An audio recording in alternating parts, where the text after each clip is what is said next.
புதுசா ஒரு பொம்மை ஒன்று வாங்கி கொடுத்தா உங்க வீட்டு குழந்தைங்க எத்தனை நாள் வச்சிருப்பாங்கன்னு எனக்கு தெரியாது. பட் ருத்திகா பாப்பா அரை மணி நேரம் வச்சிருக்கிறது பெருசுங்க. வாங்கிட்டு கொடுத்த அரை மணி நேரத்துல ருத்திகா பாப்பா இந்த யானை பொம்மையோட சக்கரத்தை உடைச்சிட்டாங்க.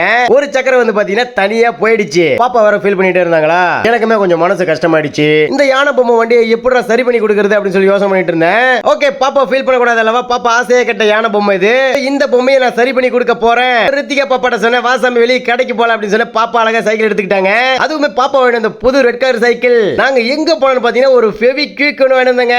அது வந்து பாத்தீங்கன்னா உடைஞ்ச இடத்துல கொஞ்சம் ஊத்தி விட்டு சக்கரத்துல கொஞ்சம் ஊத்தி விட்டேன். சக்கரத்தை வந்து பாத்தீங்கன்னா பிரஸ் பண்ணுங்க. உள்ள இருக்கிற இரும்பு கம்பியில சும்மா ஒரு 5 நிமிஷம் வச்சு எடுத்து நல்லா ஒட்டிக்கிச்சு. புதுசா யானை பொம்மை கூட வாங்கி கொடுக்கலாம், தப்பு இல்ல. பட் வந்து பாத்தீங்கன்னா பாப்பா ஆசையா கேட்ட பொம்மை இது. இதை சரி பண்ணி கொடுத்தாதானே பாப்பா சந்தோஷப்படுவா. சரி பண்ணிட்டேன் இன்னைக்கு. வாவ், சூப்பரா இருக்குல்ல. பாத்தீங்களா, ஃபெவிக்விக் போட்ட வாட்டி நல்லா ஒட்டிக்கிச்சு. உங்க வீட்ல இந்த மாதிரி உடைஞ்ச பொம்மைகள் இருந்தா இந்த மாதிரி 5 ரூபாய் ஃபெவிக்விக் வச்சு ஒட்டி விட்டுருங்க. எப்பவும் போல சூப்பர் ஆயிடும். இந்த வீடியோ பிடிச்சா ஷேர் பண்ணுங்க. பை.